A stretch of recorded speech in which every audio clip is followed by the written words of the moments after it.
Well, welcome back to another Tales on the Farm. We've got our sweet Pappies running around in the front, and I'm up here taking care of all of our vines.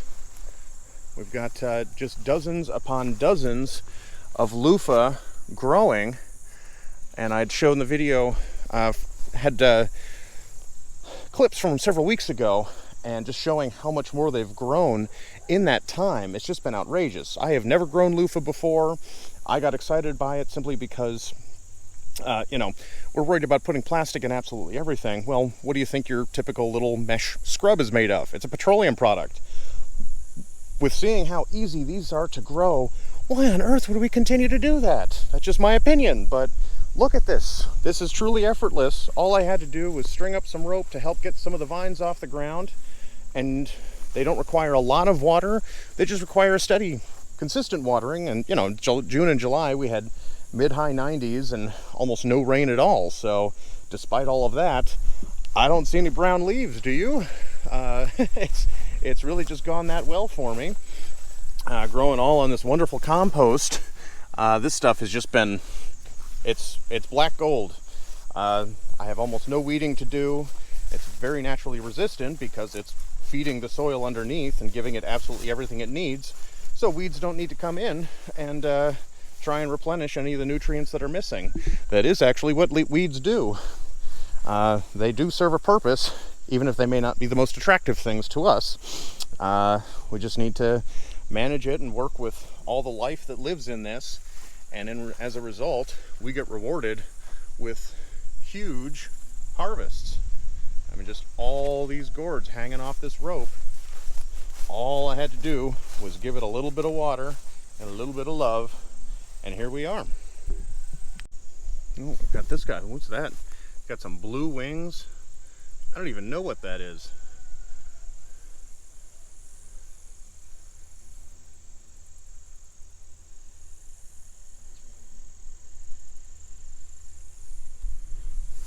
But there's just so much life up here, so much to see, so much to do.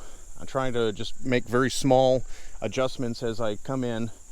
This was a former horse farm. It was all good, healthy soil to begin with. There was no pesticides or herbicides being thrown down up here. Of course, plenty of manure. It's good rocky soil anyway, so it's naturally well draining and mineral content and all the rest. So just add in a huge pile of compost, throw some seeds in, and voila. That's the joys of gardening, farming, whatever you want to call it. You're helping life grow, and you're helping keep yourself sustained too. Although, of course, I'm not going to be eating these. Nevertheless, there will be food coming out of here as well too. This was just a fun little experiment that worked even better than expected. So I will certainly be growing more of these next year. Get some more of these beds made. And of course, right here we've got all the hugel culture I've been working on. These are just big beds. We had some trees fall, so I've got huge amounts of wood.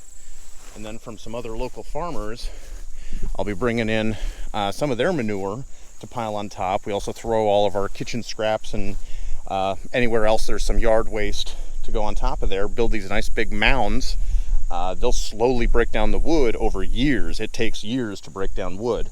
And in that time, I can then, come next year, I can start growing fruits and gourds, and especially viney things really love those hills because it helps them just kind of naturally cascade down and be very well drained. You're not going to have any mold issues because it's not sitting in water because of the dome, the hill that it's all sitting on. So just little things that I've been reading about, learning about, and trying to get a good understanding of so I can make the best use of it and try and help keep our family going, keep our puppies going, our Pappies. They're all doing great and running and flapping like they always do. And we'll get them up here soon enough too, and we'll just be doing it all together. But as always, thank you so very much for watching. We'll see you on the next one.